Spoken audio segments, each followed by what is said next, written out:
puisque nous attendons une petite centaine de personnes autour de ce webinaire. La séance se déroulera de la manière suivante. On a 1 heure devant nous jusqu'à midi. On aura une présentation d'une vingtaine de minutes de la part d'Éric Tripodi, de Samuel Tomzak du cabinet donc Ecofinance. Ensuite, on vous donnera largement la parole pendant une quarantaine de minutes. Je fais peut-être juste une petite page de publicité. Vas-y, Marc. Université d'été, comme on est une centaine. Vous savez qu'on vous accueille à Deauville les 6, 7 et 8 juillet prochains.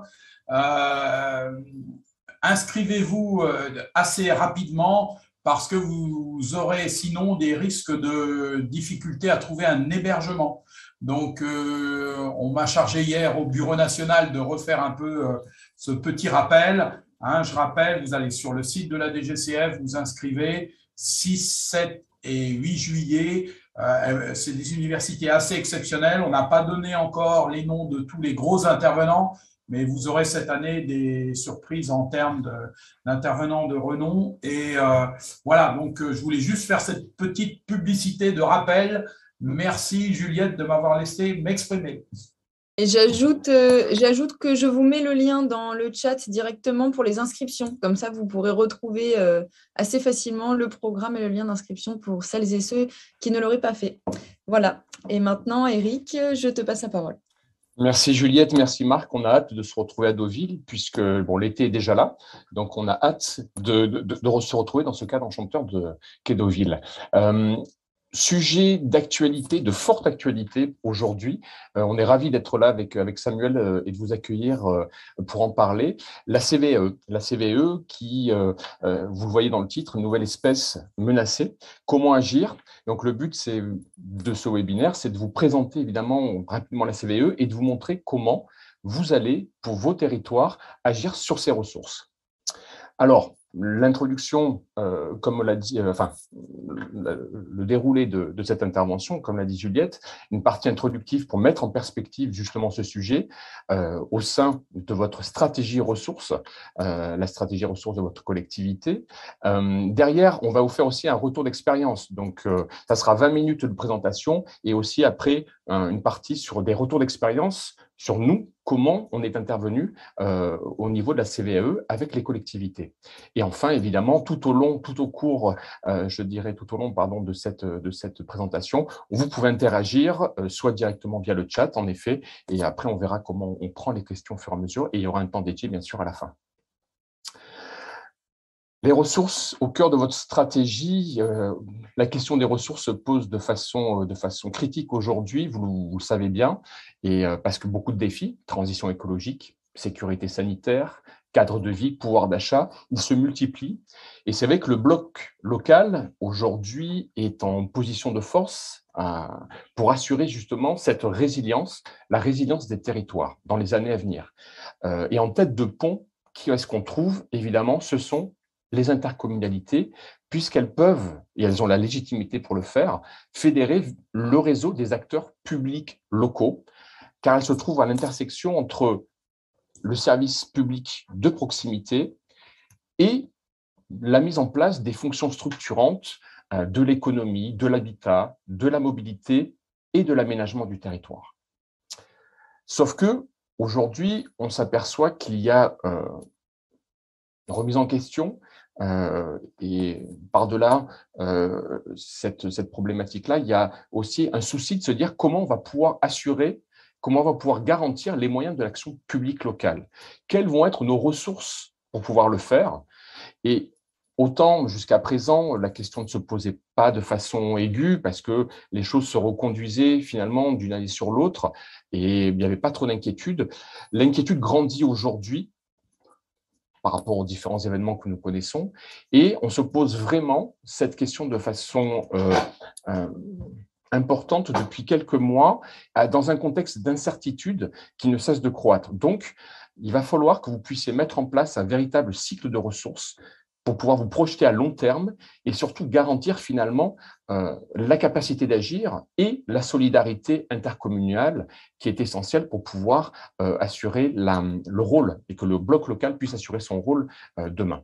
Donc, on l'a dit, il y a une pression forte aujourd'hui sur les finances locales, le coût de la crise sanitaire, le coût du plan de relance, 10 milliards d'euros, 15 milliards d'euros. Les prochaines lois de finances vont se rappeler, à votre bon souvenir, pour contribuer au redressement des finances publiques. Récemment, le dégel du point d'indice, la hausse du coût des matières premières, on le voit très bien en termes d'énergie, au niveau alimentaire, notamment pour les cantines, qui voient le coût des repas augmenter de façon extrêmement importante, et bien sûr les investissements pour l'avenir. Donc tout ça, c'est beaucoup de dépenses, beaucoup de sollicitations auprès des acteurs publics locaux, et cette pression, il faut pouvoir à un moment donné l'assumer. En même temps, il y a une réforme de la fiscalité locale. 2017, ça a commencé en 2017 avec la suppression de la taxe d'habitation, et aujourd'hui, on commence à mesurer les impacts de cette réforme, que ce soit sur la fiscalité ménage, la fiscalité économique, des dotations, les modalités de péréquation. Donc, il y a des conséquences extrêmement importantes et sur vos ressources directes. Et c'est pourquoi il faut pouvoir agir sur vos bases, et on va voir comment, notamment avec la CVAE, le sujet d'aujourd'hui. Comment vous allez pouvoir utiliser aussi positivement ce levier fiscal qui est souvent malheureusement décrié, mais qui est un vrai outil aujourd'hui. La fiscalité est un outil sur lequel vous pouvez agir. Donc, sur toutes ces ressources à valoriser, la finance, la fiscalité, le foncier, le patrimoine, vous avez beaucoup de ressources sur lesquelles vous pouvez travailler aujourd'hui, et on va voir comment vous pouvez garantir justement cette solidarité à l'intérieur du bloc local en travaillant sur ces ressources. La CVE, nouvelle espèce menacée, c'est un vrai sujet aujourd'hui, et je vais donc maintenant laisser la main à Samuel pour pouvoir vous présenter les tenants et les aboutissants de cette CVE. Merci Eric. Est-ce que je garde la main si tu veux, Samuel, comme ça c'est un peu comme tu veux, oui, c'est bon. On va faire comme ça. Bonjour à toutes et à tous. Merci d'être aussi nombreux et nombreuses donc à ce webinaire. La CVAE, déjà savoir un petit peu ce que c'est, parce que c'est un impôt donc que vous percevez et qui est issu finalement, qui est assez jeune, qui est issu de la réforme de la taxe professionnelle en 2010. Puisque avant, en 2010, vous aviez une taxe professionnelle qui faisait la totalité de vos ressources, et vous aviez un levier de taux sur la totalité de vos ressources, vous, intercommunalité à fiscalité professionnelle unique. Et en 2010, à partir de 2010, on vous a donné un petit bouquet de taxes diverses, donc la FEU, taxe d'habitation, même s'il vous reste un petit peu de taxes d'habitation sur les résidences secondaires, la contribution économique territoriale, TASCOM, IFER, et tous les dispositifs donc, de compensation liés à la taxe professionnelle. Et à l'intérieur de cette contribution économique territoriale, la CET, elle est divisée en deux, la cotisation foncière des entreprises, qui est une taxe qui est assise sur le foncier utilisé par les entreprises pour leur activité, et une autre taxe donc, qui a vu le jour, donc la cotisation sur la valeur ajoutée des entreprises, la CVAE, donc là, elle qui va être assise sur finalement l'activité de l'entreprise. Alors, toute cette réforme avait été bien claire au départ, c'était faire peser beaucoup moins et rééquilibrer finalement la taxation, l'imposition directe locale, qui pesait fortement sur l'outillage industriel, essentiellement. La taxe professionnelle, rappelez-vous, il y avait les EBM, les fameux EBM, équipements et biens mobiliers qui étaient taxés, si bien qu'une entreprise comme la nôtre, où on a 35-40 salariés chez nous, Ecofinance, elle payait beaucoup moins de taxes professionnelles qu'un petit transporteur qui pouvait être à son compte, qui lui était taxé sur la valeur de son camion. Donc voilà, c'était quand même assez inéquitable. Donc, une envie de remettre tout ça à plat et de favoriser ou d'alléger la fiscalité sur certaines catégories d'activités. Donc, la CVAE, en quelques chiffres, c'est un impôt qui pèse aujourd'hui presque 10 milliards d'euros. Et avant la division par deux qui a été mise en place depuis 2021 donc pour les entreprises, donc ça doublait, c'était presque 19 milliards, presque 20 milliards d'euros, représentant 11% des recettes fiscales des collectivités, toutes collectivités confondues. Et si on compare avec la CFE, vous voyez, la CFE, c'est 8 milliards d'euros pour la CFE, donc c'est un impôt qui est quand même assez important. Ça représente à peu près un tiers des recettes fiscales sur un bloc communal, donc après c'est assez changeant en fonction des caractéristiques de votre territoire, hein, mais en moyenne, c'est ça. Et il faut savoir que l'État est le premier contributeur à la CVAE, et à peu près, ça pèse un quart du produit qui est à sa charge et totalement à sa charge. Donc, on peut se comprendre pourquoi l'État, et notamment le président Macron lors du dernier quinquennat et quand il était aussi candidat à sa réélection, actionnait le chiffon rouge hein, de ces impôts de production qui pèsent lourdement sur les entreprises et qu'il faut supprimer. Donc, il y a une division par deux en 2021 de cet impôt pour les entreprises. La moitié du chemin est fait hein, donc il ne reste plus que l'autre moitié et elle semble être annoncée. Alors, est-ce que ça va être pour 2023 très rapidement ou pour un peu plus tard dans le quinquennat? Rappelez-vous juste que la taxe d'habitation, hein, promesse donc de campagne en 2017, élection, loi de finances 2018 qui a été réalisée à l'automne 2017, hein, intégrer directement la suppression et le mécanisme de suppression donc, de la taxe d'habitation. Donc ça peut aller très très vite aussi avec la CVAE. Alors, je vois dans le chat, vous, oui, voilà, Eric, j'essaye de répondre en temps réel. Voilà, on va essayer de faire ça. Mais voilà, ça, on va en parler, tout à l'heure. On en parle après, ouais. Voilà, vas-y, tu peux y aller. Alors, tac, suivant. Donc, qu'est-ce que c'est que la CVAE? Donc, pour continuer, donc, qui va être soumis à la CVAE? Ce sont toutes les entreprises qui sont soumises à la CFE, qui exercent une activité qui entre dans le champ de la CFE. Avec un petit seuil hein, quand même qui va être appliqué, ça va être les entreprises qui ont un chiffre d'affaires supérieur à 152 500 euros. 152 500 euros, ça correspond à l'ancien 1 million de francs, donc c'est pour ça qu'on a ce genre de virgule. Alors, quelle va être la base d'imposition? Et la base d'imposition, ça va être finalement la valeur ajoutée qui va être produite par l'entreprise.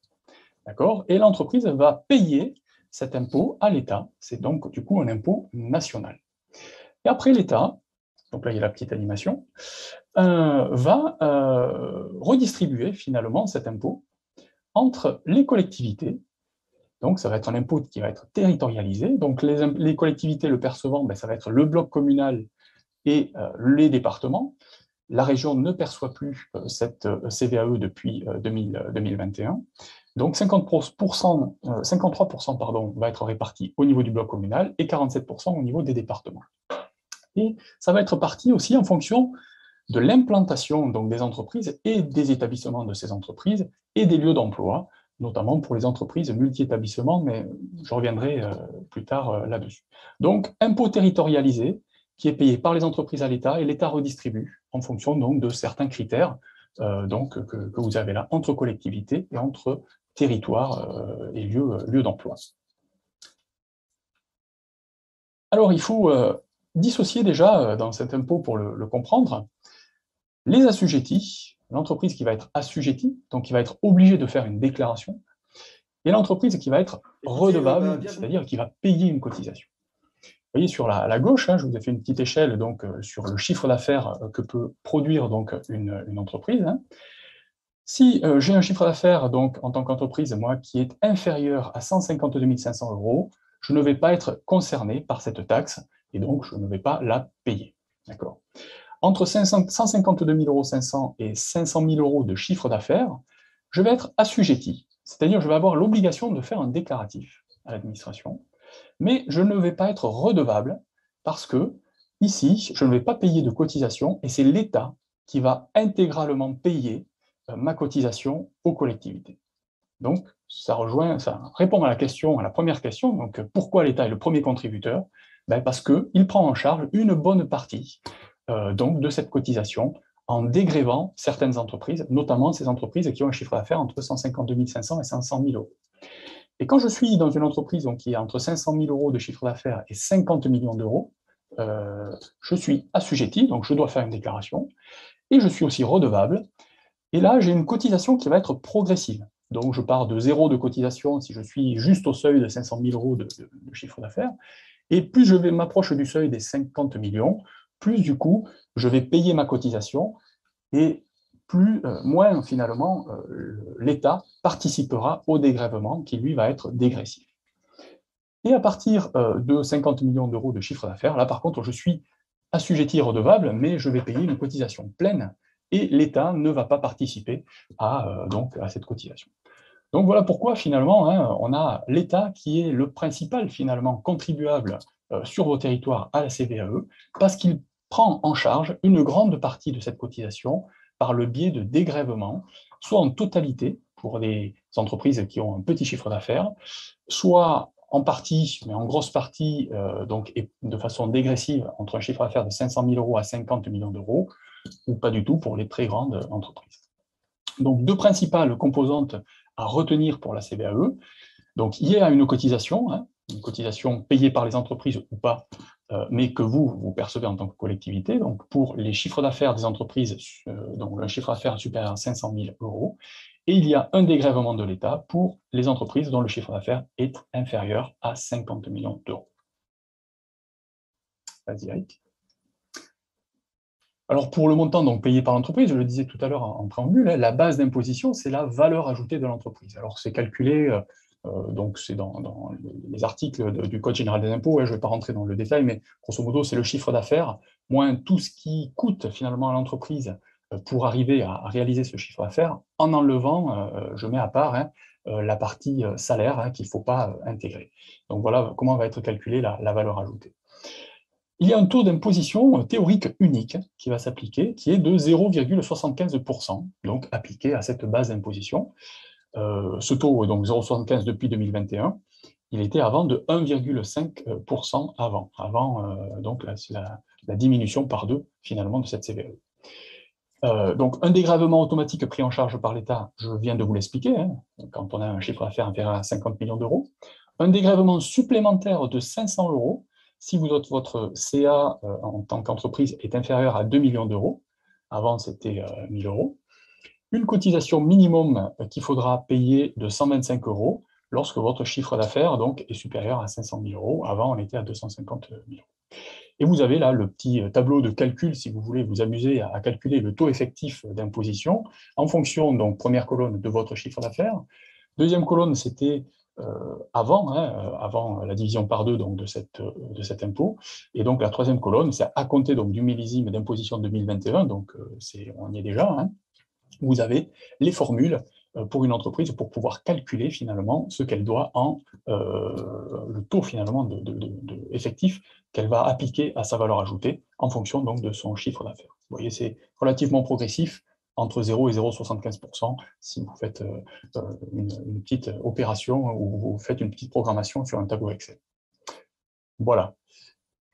Il y a un cas particulier, donc, c'est le cas des entreprises multi-établissements sur lequel je voudrais apporter votre attention.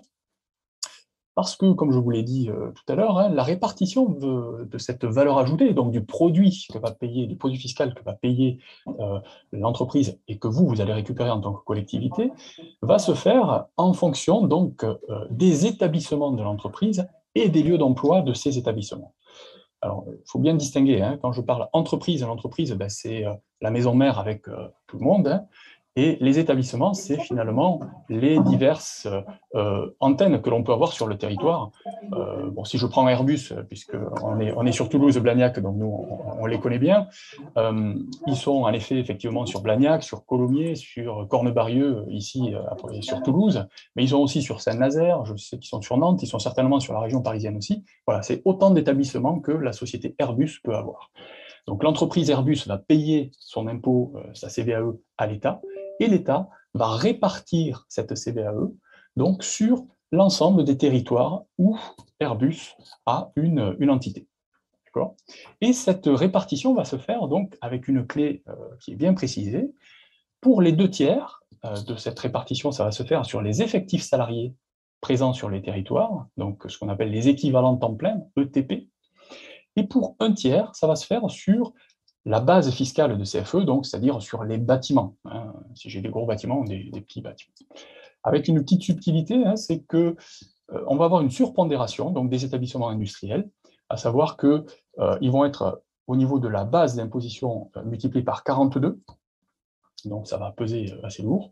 Et au niveau des effectifs salariés, être multiplié par 5 à partir du moment où la base de CFE de l'établissement représente plus de 20% de la base totale de l'entreprise au global. Alors, ces clés de répartition, la base de CFE, c'est assez facile à récupérer pour l'État, puisque c'est l'administration fiscale qui a ça dans ses fichiers, donc elle arrive facilement à savoir quelle est la base de CFE de l'entreprise d'Artempion. Les ETP, ça va se faire sur la base du déclaratif de l'entreprise. D'accord. Un petit exemple là, avec l'entreprise Tartampion qui a 500 000 € de valeur ajoutée, qui produit 500 000 € de valeur ajoutée. Elle a deux établissements, un établissement plutôt une usine industrielle donc sur le territoire A, où on a 35 salariés, 100 000 € de base de CFE, et des bureaux qui sont sur l'EPCI B, donc on est sur deux EPCI différents, avec 7 salariés, et là 15 000 € de base, automatiquement on a des bases un peu plus faibles sur les bureaux qui sont moins importants. Donc tu peux faire un clic, il y a une animation. La répartition de la CVAE et donc du produit qui va être généré sur les territoires, on va se faire comme ça. Pour le territoire A, 97% de la valeur ajoutée et donc de la CVAE qui est payée par l'entreprise va atterrir sur le territoire A et uniquement 3% sur le territoire B. Donc d'où vraiment l'importance d'avoir connaissance finalement de ces effectifs salariés et que les entreprises déclarent bien ces effectifs salariés quand il y a plusieurs établissements pour avoir finalement une bonne répartition de la valeur ajoutée et donc du produit de CVAE sur les territoires et donc procéder finalement à l'équité fiscale donc, des territoires. Ça semble assez logique finalement que le territoire A, où les lieux d'emploi sont plus importants, où le poids foncier est aussi important, perçoivent beaucoup plus de cet impôt que le lieu d'emploi B, où c'est un peu plus léger en termes d'emploi et en termes de base fiscale. Mais c'est la répartition qui a été donnée par le législateur et qui s'applique aujourd'hui. Alors, pour vous donner une petite idée de comment ça se passe entre le paiement de l'entreprise et l'arrivée pour vous en tant que ressource donc, pour la collectivité, je vais vous montrer quelques petits exemples donc sur un temps finalement donné. La CVAE, elle va s'appliquer donc sur l'année en fait d'activité de l'entreprise. Donc là, j'ai pris une année civile normale, je n'ai pas pris des années à cheval, sinon ça allait compliquer le sujet. Mais pour une entreprise donc, qui a un exercice clos au 31 décembre de l'année, si cette entreprise paie de plus de 3 000 € de CVAE, à partir de 2022, plus de 1 500 € de CVAE, elle va devoir réaliser des acomptes et payer des acomptes dès l'année d'activité qui va être la référence pour cette CVAE. C'est-à-dire qu'en 2022, les entreprises donc, qui doivent payer plus de 1 500 € de CVAE doivent s'acquitter en juin et en septembre 2022 d'un acompte auprès de l'administration fiscale. Et ensuite, elles feront le paiement du solde et la déclaration effective par rapport à leur CVAE relative à l'année N. Elles feront cette déclaration et ce paiement du solde en mai N+1, donc relativement à l'activité qui s'est déroulée à l'année N. Donc vous voyez, il y a un petit décalage comme ça, ce qui fait que, tu peux faire un clic, si vous avez bien suivi, l'année N, finalement, l'entreprise va payer ses deux acomptes pour l'activité en cours, mais aussi elle va faire son déclaratif par rapport à l'année N-1 en mai N, et etc., etc., etc. Donc, finalement, les choses s'enchaînent comme ça. Et pour vous, en tant que collectivité, vous dites, mais comment, quand je ne vais pas m'y retrouver, qu'est-ce que je vais recevoir et à quel moment je vais le recevoir? Reclic. On va avoir le versement de la collectivité qui va se faire en N+1, qui va correspondre finalement à l'ensemble des ressources qui ont été payées par l'entreprise en N, c'est-à-dire les acomptes pour l'année N et le solde de l'année N-1. Et tout ce que vous avez dans votre fichier CVAE de mars, que vous recevez en mars-avril de l'année, ça correspond à tous les versements qui ont été faits par l'entreprise l'année dernière. Donc, dans le fichier CVAE aujourd'hui de 2022, vous recevez les paiements qui ont été faits donc, par les entreprises relatives donc, en 2021, mais qui peuvent être sur l'activité de l'année N et l'activité de l'année N-1 aussi. D'accord ? Alors, il y a aussi les entreprises qui paient moins de 3 000 euros, ou à partir de 2022, moins de 1 500 euros. C'est la diapo suivante. Là, c'est beaucoup plus simple. Pour l'activité de l'année N de l'entreprise, en N+1, l'entreprise va faire son déclaratif et va payer effectivement sa CVAE au titre de l'activité de l'année N, et ne rentreront en compte pour vous, collectivité, ces montants seront versés en N+2. Donc là, on a un décalage supplémentaire d'une année qui se réalise donc pour les plus petites entreprises ou pour les entreprises qui paient moins de 1 500 euros de CVAE. Ce qui fait que quand on compile le tout, tu peux cliquer, on arrive à ça. N'ayez pas mal à la tête, ne vous inquiétez pas, c'est juste une compilation. Le truc tout bête, si aujourd'hui, dans les collectivités, dans le fichier CVAE 2022 que vous avez reçu, ça retrace tout bêtement les versements que vous avez, qui ont été réalisés par les entreprises en 2021. Alors, c'est pour les entreprises qui paient moins de 1 500 euros de CVAE, c'est relatif à l'activité réalisée en 2020. Et pour les entreprises dont la CVAE à payer est supérieure à 1 500 euros, c'est relatif donc à des acomptes par rapport à l'activité de N+1 et un solde par rapport à l'activité de N. Ce qui peut un peu compliquer par rapport à des fichiers classiques que sont la taxe foncière, que sont la CFE, où c'est effectivement le 1er janvier qui fait foi. Est-ce que vous êtes présent le 1er janvier? Est-ce que vous avez une activité le 1er janvier et vous êtes taxé sur cette photographie-là? Autant là, il y a un glissement qui se fait finalement entre les années d'activité des entreprises, ce qui fait que donc, vous, dans vos fichiers collectivités, vous percevez finalement un petit peu sur l'activité réalisée par l'entreprise en l'année dernière et aussi l'année encore d'avant. Voilà. D'accord. Samuel, juste deux questions là, donc là, concernant la déclaration des ETP par les établissements faite par les entreprises. Est-ce que c'est la liasse fiscale ou c'est un autre document? Alors, c'est un document, il faut que je retrouve rapidement, mais c'est un document, en effet, qui est un CERFA, je crois que c'est le 1330 CVAE, il s'appelle comme ça, donc sur lequel l'entreprise va faire un déclaratif. Donc, alors, est-ce qu'il est intégré à la liasse fiscale? Je saurais vous dire, mais enfin, bon, c'est un document, un CERFA supplémentaire à remplir, oui, par l'entreprise ou son expert comptable, donc, qui doit remplir tout ça. Et pour précision aussi, Samuel, parce que Cédric Néo nous demandait si donc le gouvernement parle de supprimer la CVAE pour 7 milliards. Pourquoi pas les 9,7 milliards dont on a parlé? Oui, c'est une très bonne question. Peut-être la CVAE serait-elle gardée peut-être pour les principaux, voilà, en partie pour les principales grandes entreprises, donc, et serait conservée peut-être pour celle-là. Après, bon, là, c'est peut-être le Conseil constitutionnel qui devra voir, parce qu'il faut quand même qu'il y ait une égalité devant l'impôt. Pourquoi les grosses, pourquoi pas les petites? C'était même la problématique donc, qui était annoncée pour la taxe d'habitation, puisqu'il y avait la question qui s'était posée de est-ce qu'on va garder finalement la taxe d'habitation pour les 20% des foyers les plus aisés, avec des revenus les plus larges, et puis finalement, voilà, tout a été supprimé. Donc là, c'est peut-être soit en effet garder cette imposition pour les plus gros, ou le faire aussi de façon dégressive et progressive dans le temps, comme il a été fait pour la taxe d'habitation. On devrait certainement en savoir plus dans les jours et semaines à venir. Oui, puisque les modalités de remplacement aussi de la CVAE ne vont pas être forcément évidentes non plus. Exactement, tout à fait. Pardon. Je vois aussi qu'il y a, oui, en même temps, c'est l'État qui règle en grande partie cette CVAE, si j'ai bien compris. Oui, totalement. Oui. C'est l'État, l'entreprise paie à l'État et après c'est redistribué au territoire. Oui, mais vous allez voir qu'il y a certaines choses qui ont son importance, parce que si vous avez bien compris jusqu'à présent, c'est un impôt qui est auto-déclaré, auto-liquidé.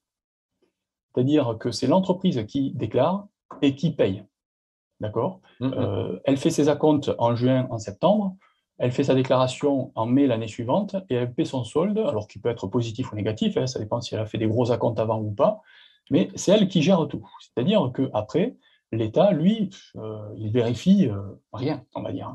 Ça rentre et après, lui, il redistribue en fonction donc, des critères que je vous ai donnés. Les amis de Bercy nous disent à l'occasion des élections législatives que l'État compensera à l'euro près, êtes-vous d'accord ?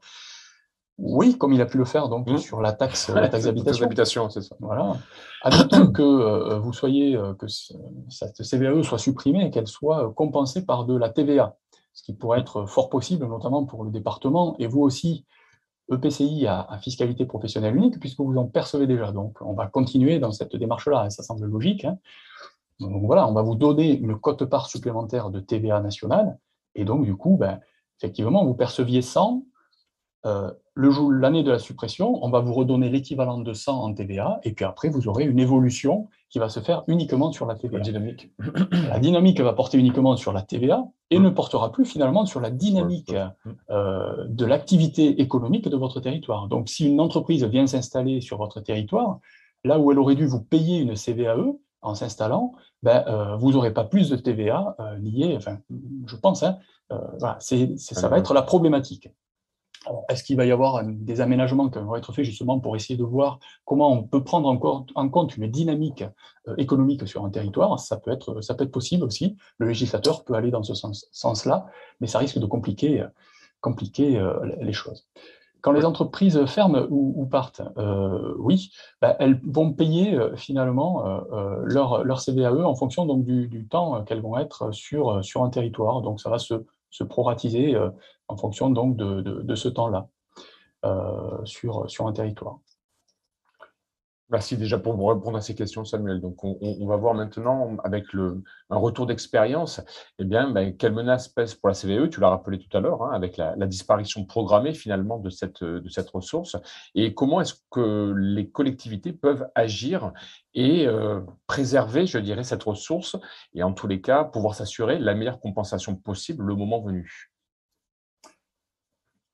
Juste pour vous montrer, finalement, cette CVAE sur un territoire. Là, j'ai pris l'exemple d'une communauté d'agglomération de 50 000 habitants, où sur cette communauté d'agglomération, il y a 1500 établissements qui sont contributeurs pour un montant global de 3 millions d'euros. C'était des chiffres en 2021. Juste pour illustrer, 98 établissements, donc qui représentent 6% des contribuables, des contributeurs à la CVAE, vont payer un montant de CVAE supérieur à 5 000 euros. Vous voyez, ce n'est pas forcément énorme. Et c'est dans le graphique que vous voyez à côté, c'est la partie bleue, 55%, et les petits 3% que vous avez. Donc, sur cette contribution qui est payée, 55% va être payé en totalité par l'entreprise et 3% uniquement dégrévé par l'État. Et c'est plutôt pour les autres, finalement, établissements contributeurs, c'est 1400 autres, qui ont une CVAE à payer inférieure à 5 000 euros, que le dégrèvement pris en charge par l'État va être beaucoup plus important et va représenter finalement une masse qui va représenter 63%, donc presque les 2/3 finalement de ce que vont payer ces 1400 établissements. Et donc c'est à ce titre que vous voyez que l'État est le premier contributeur à la CVAE, là, sur ce territoire-là, avec 29% du montant qui est à sa charge. Donc, c'est juste pour illustrer, ça peut être variable en fonction d'un territoire à un autre, notamment s'il est industriel ou pas, si vous avez des grosses entreprises ou des petites entreprises. Plus vous avez de grosses entreprises, vous avez compris, moins il y a de dégrèvement à la charge de l'État. Mais dans tous les territoires, il y a un tissu de petites entreprises, d'auto-entrepreneurs, d'artisans, de petits commerçants, qui est important et donc qui participe au dégrèvement et donc à la participation de l'État en tant que premier contributeur.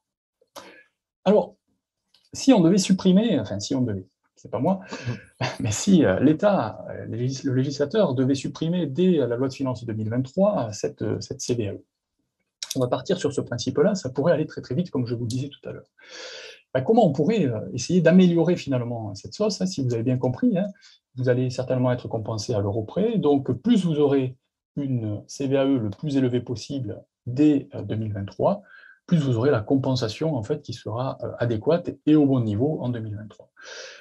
Donc, on vous propose, nous, ce que l'on peut faire comme travaux, ce que l'on fait depuis quelques années, c'est 2 points. C'est regarder déjà les entreprises qui devraient s'acquitter d'une CVAE et qui ne sont pas imposées finalement à la CVAE, donc les omissions de CVAE, et regarder aussi, pourquoi pas, la ventilation de la cotisation en fonction donc des équivalents temps plein, quand on est une entreprise multi-établissement. Voilà. Alors pour les omissions, c'est, on va dire, assez basique. Les recherches doivent porter essentiellement sur les grandes entreprises multisites parce que il peut arriver que dans un déclaratif, quand j'ai 50 sites à mettre sur mon déclaratif 1330 CVAE, ben, j'en loupe une ou deux ou trois, hein, c'est possible, hein, j'arrive pas forcément, c'est un peu rébarbatif à remplir, c'est peut-être pas moi aussi qui le remplis, c'est le commissaire au compte ou l'expert comptable, hein, donc bon, c'est pas forcément ce qui met dessus, donc il y a des choses qui peuvent passer à la trappe.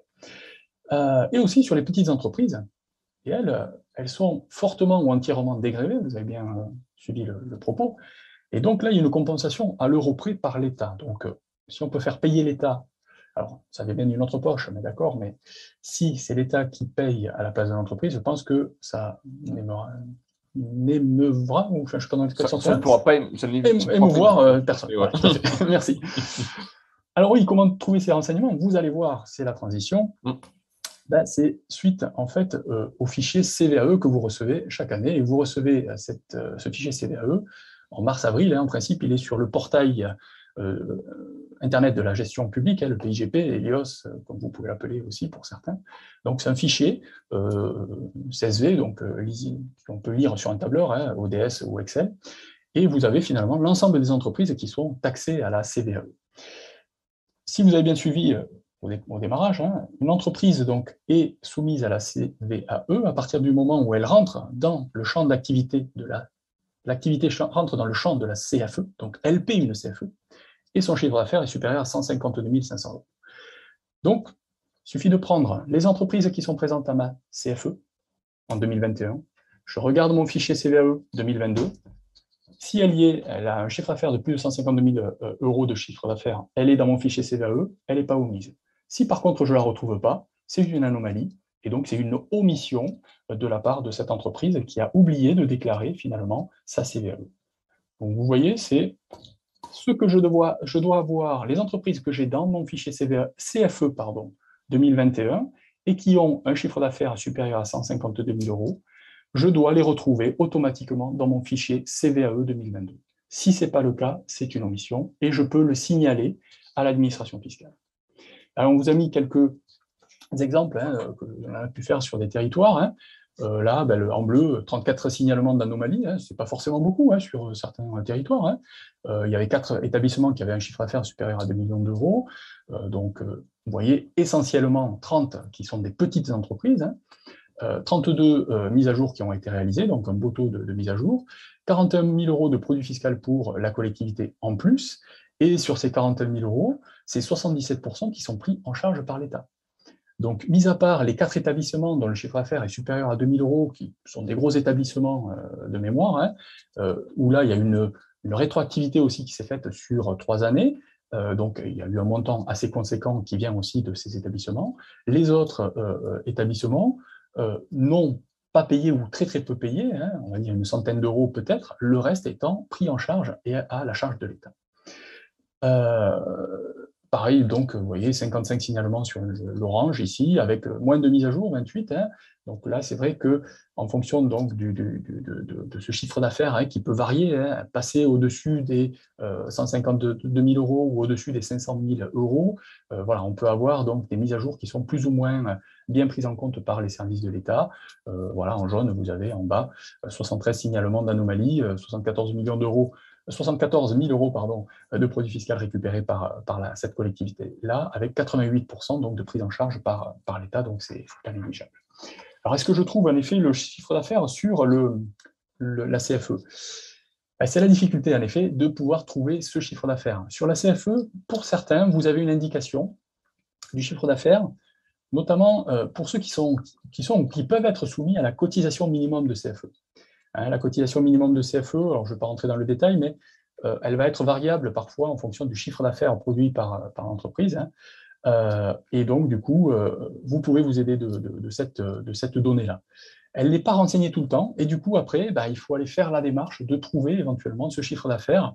Alors, soit vous vous connectez avec votre développement économique, hein, qui peut être au courant du chiffre d'affaires généré par l'entreprise, soit Infogreffe, voilà, vous avez société.com, bilan.fr, je crois, ou un truc comme ça. Vous avez ces informations sur ces sites donc, qui peuvent être à votre disposition gratuitement. Donc, voilà comment on peut trouver le chiffre d'affaires. Le délai de reprise est bien en effet sur 3 années. Et si j'ai bien compris, l'État dégrève totalement en 2023. Ça, c'est la question que l'on se pose. Hein. Ce n'est pas forcément un dégrèvement, mais c'est peut-être dans le cadre où le président Macron réélu appliquerait sa promesse de campagne de supprimer la CVAE et la supprime dès 2023. Effectivement, l'idée, ce serait pour vous, collectivités, de faire ces travaux-là, donc de mise à jour de votre fichier CVAE, en regardant les entreprises qui devraient payer une CVAE et qui n'en paient pas aujourd'hui, de manière à dire à l'État, ces entreprises doivent payer une CVAE. Si l'État reçoit vos signalements, en principe, il a jusqu'à la fin de l'année, donc octobre, novembre, décembre, pour solliciter l'entreprise à ce qu'elle reproduise finalement un déclaratif et paie éventuellement donc une CVAE si elle doit payer une CVAE ou c'est l'État qui prend en charge dans le cadre donc d'une CVAE. Il vaut mieux en effet faire ce recours avant le 31 décembre 2022. Alors si l'on s'est perdu, là aussi, hein, c'est de la fiction, hein, mais de la fiction qui, bon, paraît assez réelle. Enfin, je ne sais pas ce que vous en pensez. On n'est pas dans la science-fiction, là. On est quand même, non. Nous, voilà, on part sur le principe qu'il y aurait une suppression dès 2023. Hein. Admettons que la suppression soit en place en 2024, ça vous laisse une année supplémentaire pour agir. Donc, vous avez 2022, pardon, dès maintenant, et 2023 éventuellement pour agir. Tout va dépendre, en fait, de ce que va décider l'État sur cette taxe, hein, est-ce qu'il va la faire perdurer ou pas? Si on part sur le principe d'une suppression dès 2023, agissez maintenant, parce que du coup, ce sera la dernière année, 2023 finalement, 22, où les entreprises paieront effectivement cette CVAE, et en 2023, l'État vous reversera ce produit de la CVAE, donc effectivement payé par les entreprises en 2022. Bon, sachant qu'en plus, c'est l'AMF qui récemment, par la voix de son président, a demandé à l'État un autre impôt pour remplacer la CVAE. Et je pense qu'il y a fort à parier qu'on ne sera pas sur la création d'un autre impôt local, mais plutôt sur du remplacement par un impôt national, puisque c'est plutôt la tendance qui n'est pas de créer de l'impôt local, mais plutôt de compenser avec un impôt national. Donc on sera plutôt sur cette tendance-là et sur l'avenir et sur la façon dont va être transformée la CVAE. Donc, on nous posait aussi la question. Alors sur les ETP, mais c'est la suite. Donc, c'est une bonne transition. Et puis, il y a une question aussi sur le dégrèvement, la diminution du dégrèvement en fonction de l'installation d'une entreprise ou de la fermeture d'une entreprise, et c'est ça. L'entreprise ferme en 2022, l'État diminue son dégrèvement. Si une entreprise s'installe en 2022, l'État ne verse pas la part de CVAE. Ça va être fonction de la présence de l'entreprise au 30 décembre de l'année. Donc, du coup, pour l'année 2022, ça va être fonction de l'activité de l'entreprise sur l'année 2021, si vous voulez.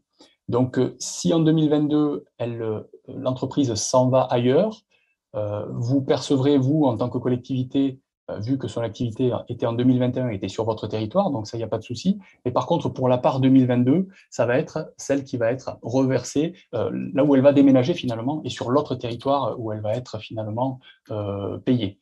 Et les dégrèvements vont automatiquement aussi suivre cette partie-là, donc en fonction donc, de l'installation sur un territoire ou sur un autre. Je ne sais pas si j'ai répondu à la question, mais voilà l'idée.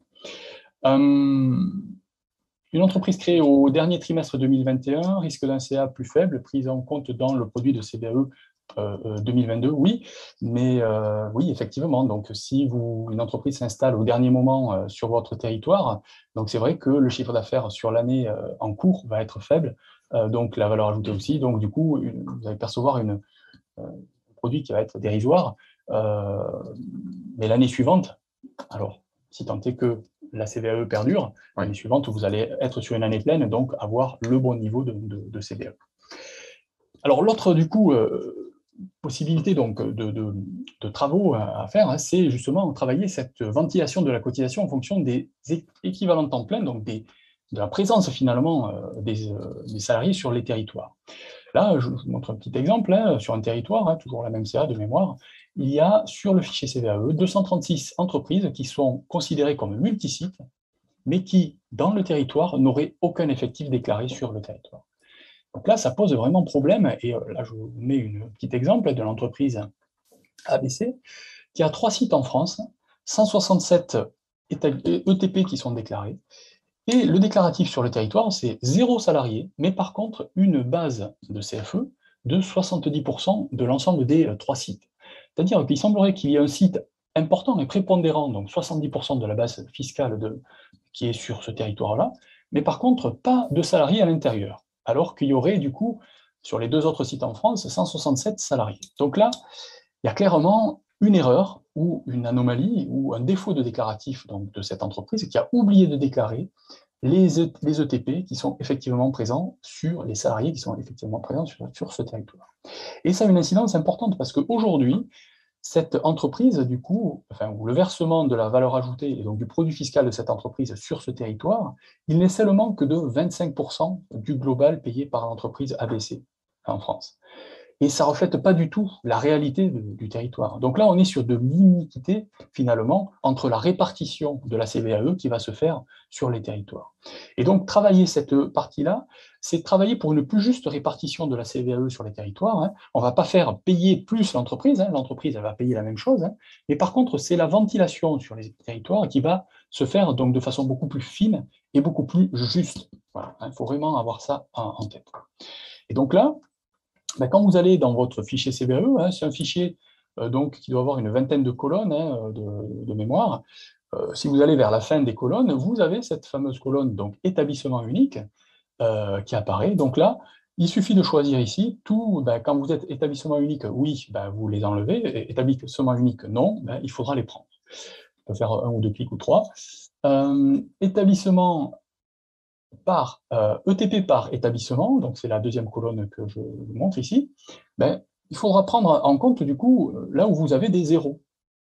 Et là où ça peut être encore plus intéressant aussi, c'est pas forcément de balayer toutes ces entreprises-là, mais de regarder finalement, est-ce que ma base de CFE est élevée, dans la colonne juste à côté, et quelle est la CVAE qui est payée finalement par qui vous est donnée à vous au territoire. Donc là, 207 € qui est donné sur le territoire, pour une entreprise multisite et dont la valeur de l'établissement, la valeur foncière de l'établissement, c'est 135 000 €. Vous voyez que la valeur qui est donnée la valeur ajoutée donnée sur cet établissement, par cet établissement, c'est 50 000 € uniquement de valeur ajoutée, alors que de mémoire, il y a 1 million de valeurs ajoutées, je crois, produites par cette entreprise sur, alors je n'ai pas le nombre de sites en tête, mais sur certains sites.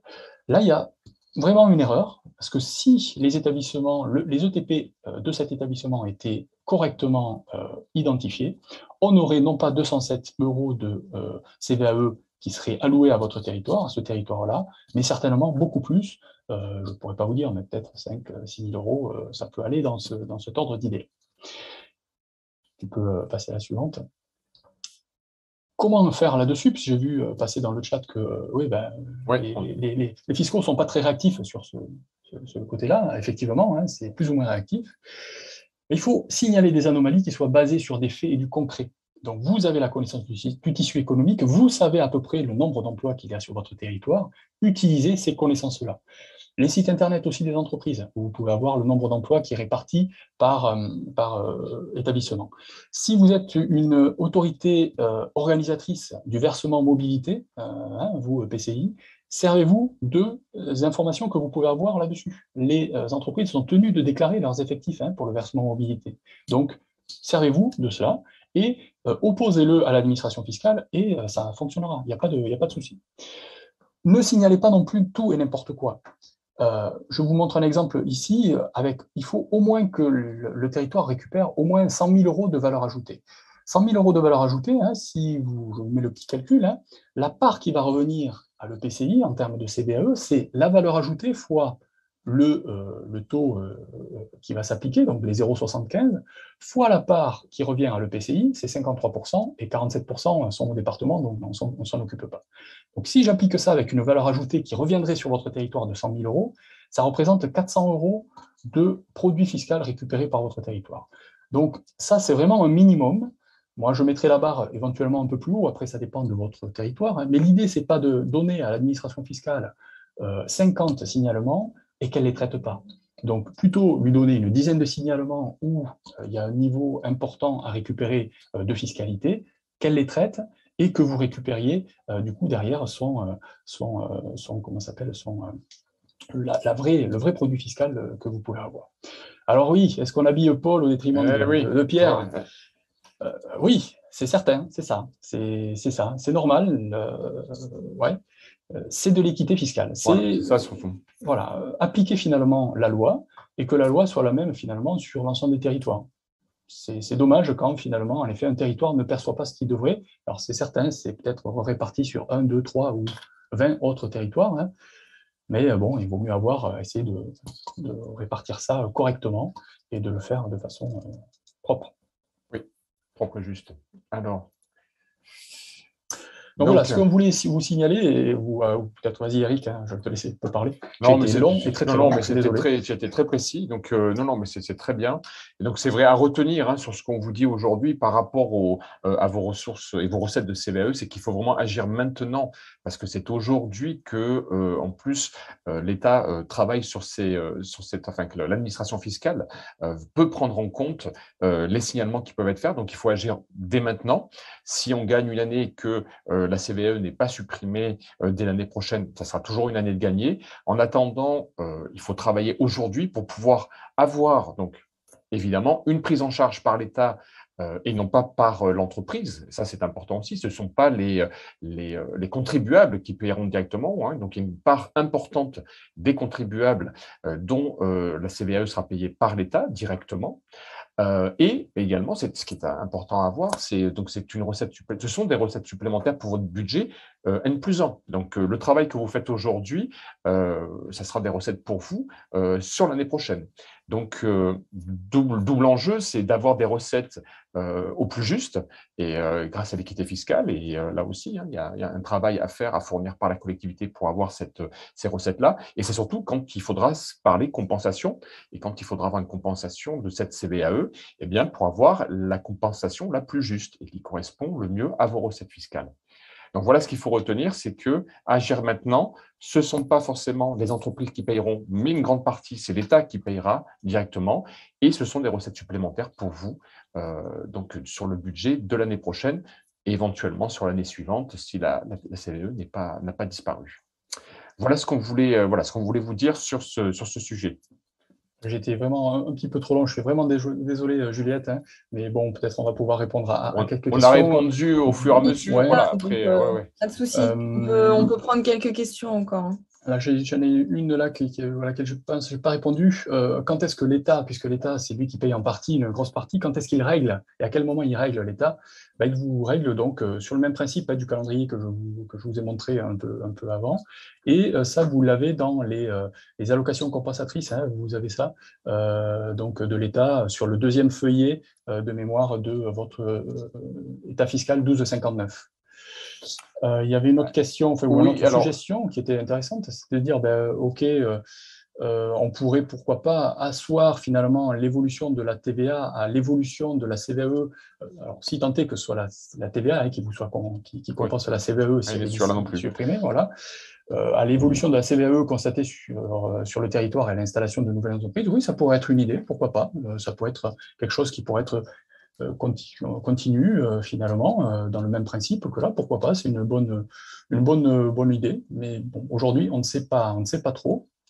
Juste aussi, on précise que oui, bien sûr, vous recevrez donc la présentation, hein, la présentation qui a été faite, hein, vous recevez le support, et ainsi que le webinaire enregistré, anonymisé, bien sûr, que vous recevrez également. Alors, lorsque l'ATP avait été réformé, certains maires peu visionnaires avaient réduit le foncier d'entreprise dans les grandes villes pour y faire autre chose. Leurs successeurs, souvent, sont mordus les doigts, bon, très bien.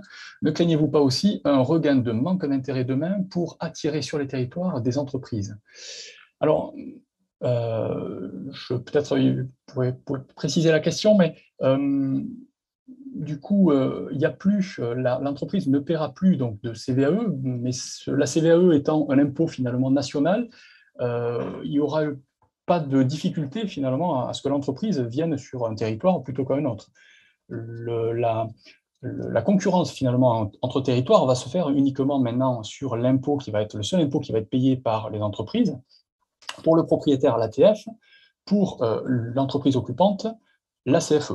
Bon, les taux de CFE sont relativement équivalents hein, sur l'ensemble des territoires. Hein, ils sont moins à l'écart que les taux de taxes foncières que l'on peut avoir. Et bon, pour avoir souvent parlé avec ou vous, des collectivités ou du développement économique ou des entreprises, c'est pas un critère, finalement, la fiscalité directe locale, un des premiers critères que les entreprises regardent quand elles s'installent sur un territoire. Hein. C'est plutôt l'accessibilité, d'avoir des locaux qui soient corrects, enfin, qui soient vraiment propres à son activité, l'accessibilité aussi à la main-d'œuvre. Voilà, c'est ce genre de choses qu'elles regardent en premier. Et l'impôt direct local, les impositions directes locales, arrivent quand même, sont peut-être dans le top 10, mais arrivent à la 7e ou la 8e place. Hein. C'est vraiment pas ce qui les embête. D'accord. Merci Samuel. Alors, est-ce qu'il y a… Ah, non, hop, voilà. Juste. Donc, est-ce qu'il y a d'autres questions? Pouvez-vous repréciser le calendrier jusqu'à quelle date 2022? Une actualisation des données locales peut être effectivement intégrée par l'administration fiscale et prise en compte pour l'exercice 2022. Alors, pour vous, ce que vous percevez en 2022, oui, vous pourrez donner tout signalement d'anomalie à l'administration fiscale, on va dire jusqu'au 31 décembre de l'année. Ça, donc, 2022. Ça sera donc remis sous la forme, alors c'est pas des rôles supplémentaires, hein, comme on peut l'entendre sur d'autres, sur la CFE ou autre, mais il y aura une remise à jour qui sera faite par l'administration fiscale et vous avez jusqu'au 31 décembre de l'année pour le faire. Mais le plus tôt vous le faites, le mieux c'est, parce que comme ça, donc du coup, ça arrivera directement dès 2023 sur vos comptes. Comment est traitée et calculer la CVAE des centrales nucléaires avec la fermeture de plusieurs réacteurs en France? Ouais, ça c'est une très bonne question, en cas particulier. Le sujet des centrales nucléaires, c'est toujours un sujet particulier, ouais, c'est vrai. Les centrales nucléaires, c'est toujours pareil, hein, c'est en fonction donc du nombre d'équivalents temps plein sur le territoire, hein, la répartition, 2 tiers et 1 tiers, donc c'est EDF qui calcule sa valeur ajoutée, qui paie à l'État, l'État répartit, 2 tiers en fonction des personnes qui sont sur site, et 1 tiers sur la base fiscale donc, qui est allouée. Donc dès qu'on ferme, automatiquement, il y a moins de personnes sur site, hein, il y a peut-être des personnes qui restent pour assurer la maintenance. La CFE, elle est payée, elle va se dégrader petit à petit, elle va être dégressive. Donc, il va rester une base de CFE, mais effectivement, c'est une CVAE qui va diminuer au fur et à mesure, finalement, de la fermeture donc, de ce réacteur. Donc, oui, nous avons des prestations d'accompagnement hein, sur ces sujets-là. Oui, tout à fait. Oui, parce que, alors, c'est vrai que, comme Samuel, tu l'as montré là aussi tout à l'heure, forcément, l'information n'est pas en lecture directe. Hein.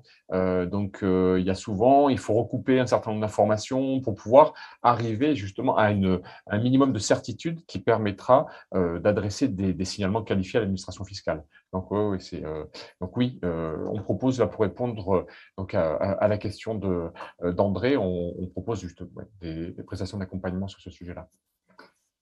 Marie-Christine qui nous demande, Marie-Christine Hérault, oui, effectivement, aujourd'hui, on a une révision, enfin une mise à jour des paramètres donc, de la révision des valeurs locatives des locaux professionnels. Hein. Là, vous avez 2 mois, hein, intercommunalité pour agir, c'était l'objet d'un des précédents webinaires que nous avions pu mener. Donc, agissez et donnez votre avis, hein, c'est important.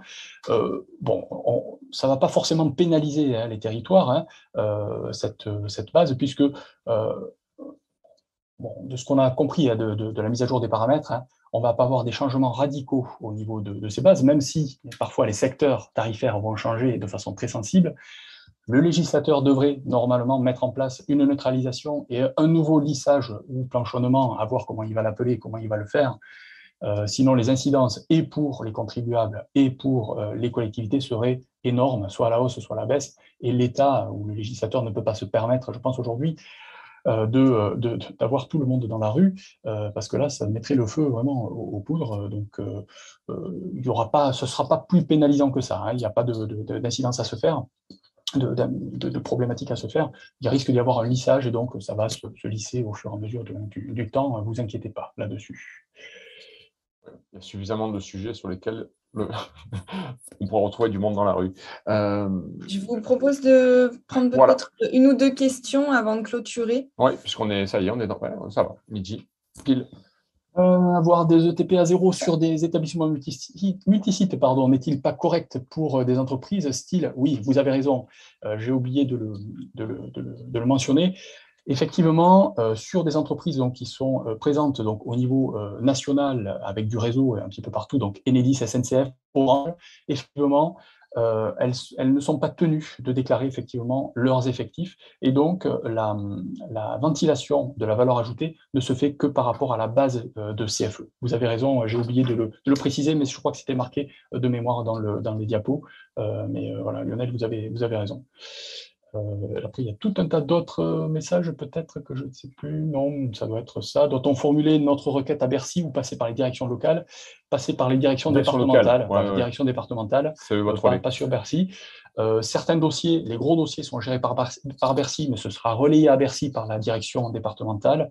Et après, les directions départementales se feront des connexions entre elles, puisque l'entreprise déclare ses ETP, bien sûr, au lieu, à l'endroit en fait où le siège de l'entreprise est.